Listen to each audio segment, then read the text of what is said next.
शहीद हो गए 2 साल का लड़का लेके गोद में माई सपना सजावत है तो हिंदुस्तान का सबसे बड़का पहलवान बनाई। जब हमार बेटा सबसे बड़का पहलवान बनी तो क्या करी? अरे दुश्मन क्या छातिया, अरे दुश्मन क्या छातिया करी है तिरंगा कस के कहमरिया।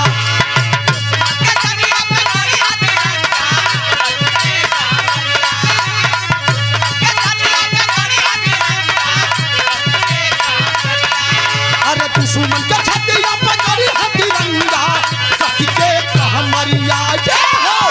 दिलवा में सपना साजे, दिलवा में सपना साजे, बिधवा बन के महतरिया।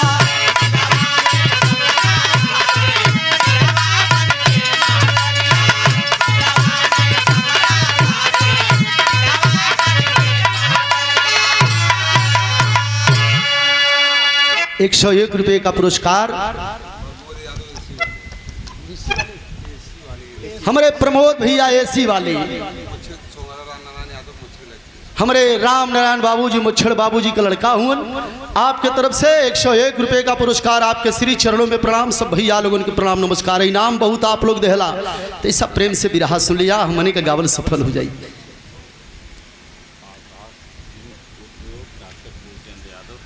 श्री डॉक्टर फूलचंद्र यादव जी फुलवई के पावन धरती से, आकाश भट्टा मलकार की तरफ से, आपके तरफ से भैया ईटा ईटा बिकत है चपक के ना। अब वही आगे नहीं लगल है, आग ना लगल है भैया को चक्कर चलल कि ना? नहीं वही का कोनो बात ना, प्रेम है।